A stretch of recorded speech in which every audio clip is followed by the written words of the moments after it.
Hello बच्चों, आज हम लोग केमिस्ट्री का एक टॉपिक है जिसका नाम है इलेक्ट्रोलाइटिक कंडक्टेंस, इसको पढ़ेंगे। तो बता दें कि कंडक्टेंस दो प्रकार से होता है। एक होता है मेटेलिक कंडक्टेंस और दूसरा होता है इलेक्ट्रोलाइटिक कंडक्टेंस। इसको कंडक्टेंस को हिंदी में चालकता कहते हैं। तो मेटल के अंदर भी इलेक्ट्रिसिटी पास होती है और एक इलेक्ट्रोलाइटिक सॉल्यूशन के थ्रू भी इलेक्ट्रिसिटी पास होती है। तो जो मेटल के अंदर पास होती है उसे हम मेटेलिक कंडक्टेंस कहते हैं, और जो इलेक्ट्रोलाइटिक सॉल्यूशन के थ्रू करंट पास होती है उसे हम इलेक्ट्रोलाइटिक कंडक्टेंस कहते हैं। तो इस प्रकार से मेटेलिक कंडक्टेंस को हम लोग पहले पढ़ चुके हैं। आज हम बताएंगे इलेक्ट्रोलाइटिक कंडक्टेंस का। तो सबसे पहले इलेक्ट्रोलाइटिक सब्सटेंसेस वे सब्सटेंसेस होते हैं जो अपने सॉल्यूशन में आयनाइज्ड हो जाते हैं और इलेक्ट्रिक करंट का फ्लो कराते हैं। तो इस प्रकार से ions are the responsible for carrying electricity in a electrolytic solution. तो इस प्रकार से हम इलेक्ट्रोलाइटिक कंडक्टेंस को डिफाइन कर सकते हैं कि conductance of electricity by ions present in a solution is known as electrolytic conductance और आयनिक कंडक्टेंस। इसका मतलब कि सॉल्यूशन में इलेक्ट्रिसिटी का चालकता आयनों के द्वारा जब सॉल्यूशन में होता है तो उसे ही हम इलेक्ट्रोलाइटिक कंडक्टेंस कहते हैं। अब बात आती है कि इलेक्ट्रोलाइटिक कंडक्टेंस किन फैक्टर्स पर निर्भर करता है। It means electrolytic conductance depends on the following factors. पहला है कि यह इलेक्ट्रोलाइट जो कि सॉल्यूशन में ऐड किया गया है उसके नेचर पर निर्भर करता है। Electrolytic conductance depends on the nature of electrolytic substance added in the solution. दूसरा, it depends on the nature of the solvent. Solvent बोले तो जिस सब्सटेंस में इलेक्ट्रोलाइटिक सब्सटेंस को घोला गया है वह सॉल्वेंट होता है। तो सॉल्वेंट के नेचर पर भी निर्भर करता है इलेक्ट्रोलाइटिक कंडक्टेंस, यानी कि बिजली की चालकता आपके सॉल्वेंट के नेचर पर भी निर्भर करता है। उसके बाद आता है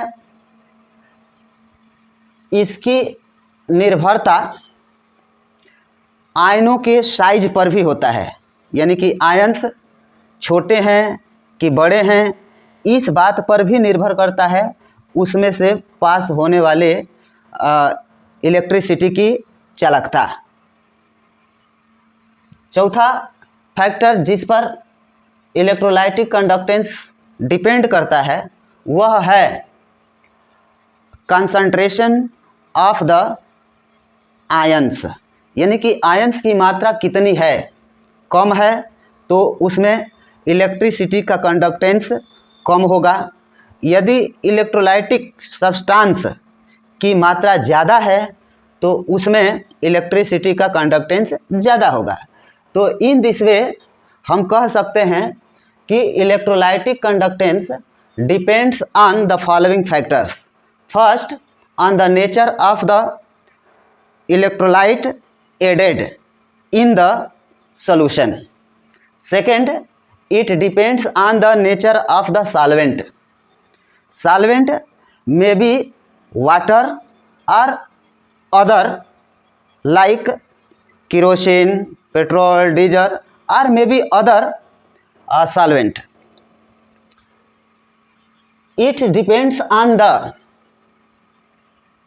size of the ions present in the solution. Further, it depends on the concentration of the ions present in the solution. तो यहाँ पर हमने देखा कि इलेक्ट्रोलाइटिक कंडक्टेंस ये कई फैक्टर पर डिपेंड करता है। इसके बाद अब इलेक्ट्रोलाइटिक कंडक्टेंस और मेटलिक कंडक्टेंस में डिफरेंस को हम लोग जानेंगे कि मेटल में से होकर इलेक्ट्रिसिटी की चालकता और इलेक्ट्रोलाइटिक सॉल्यूशन से होकर इलेक्ट्रिसिटी की चालकता में क्या डिफरेंस होता है। तो चलते हैं एक एक करके देखते हैं। तो यहाँ पर है मेटलिक कंडक्टेंस, यानी मेटल के अंदर से बहने वाली इलेक्ट्रिसिटी, और यहाँ है इलेक्ट्रोलाइटिक कंडक्टेंस, यानी कि एक इलेक्ट्रोलाइटिक सॉल्यूशन से होकर के बहने वाली इलेक्ट्रिसिटी की चालकता। तो सबसे पहले इन द मेटलिक कंडक्टेंस, यानी कि मेटल से होकर के जब इलेक्ट्रिसिटी बहती है तो इसमें इलेक्ट्रॉन्स रिस्पॉन्सिबल होते हैं। It means electrons are current carriers. Metal के केस में इलेक्ट्रॉन्स ही इलेक्ट्रिक करंट को एक स्थान से दूसरे स्थान पर ले जाते हैं, जबकि इलेक्ट्रोलाइटिक सॉल्यूशन में ions are the responsible for carrying electric current. It means ions are current carriers in the case of electrolytic solution. इस तरह से दूसरा डिफरेंस है कि इट आकर्स इन मेटल्स, यानी कि मेटलिक कंडक्टेंस मेटल में ही होता है under the influence of electric potential difference. यहाँ पर पोटेंशियल डिफरेंस है, यानी कि जब हम वायर को सेल या बैटरी से जोड़ते हैं तो सेल के अंदर केमिकल रिएक्शंस होते हैं, और उस केमिकल रिएक्शन के दौरान उसके दोनों टर्मिनल पर इलेक्ट्रिक पोटेंशियल अलग अलग होता है, जो कि वायर से होकर इलेक्ट्रॉन्स को प्रवाह करने में रोल अदा करता है इलेक्ट्रिक पोटेंशियल। तो इस प्रकार से under the influence of electric potential difference the metals के अंदर से इलेक्ट्रॉन्स फ्लो करते हैं। वहीं इलेक्ट्रोलाइटिक कंडक्टेंस के केस में होता है कि it occurs in electrolytes. Yes, यानी कि the flow of electricity occurs in electrolytes or electrolytic solutions under the influence of electric potential difference. तो कुल मिलाकर के हम कहें तो मेटलिक कंडक्टेंस मेटल में होता है और इलेक्ट्रोलाइटिक कंडक्टेंस इलेक्ट्रोलाइटिक सॉल्यूशन में होता है। अब चलते हैं हम लोग तीसरे डिफरेंस पर। तीसरा डिफरेंस वो है conductivity of metals decreases with increase in temperature, यानी कि जैसे जैसे मेटल का टेम्परेचर इंक्रीज होता है उसमें इलेक्ट्रिसिटी का कंडक्टेंस चालकता कम होती चली जाती है, डिक्रीज होती जाती है, कम होती चली जाती है। वहीं इन the case of electrolytic solution conductivity of electrolytes increases with increase in temperature, यानी कि जैसे जैसे इलेक्ट्रोलाइटिक सॉल्यूशन का टेम्परेचर बढ़ता है उसमें इलेक्ट्रिसिटी की कंडक्टिविटी भी बढ़ती है।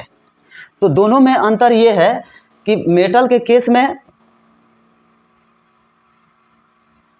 मेटल का टेम्परेचर बढ़ने पर कंडक्टिविटी डिक्रीज होती है, जबकि इलेक्ट्रोलाइटिक सॉल्यूशन के केस में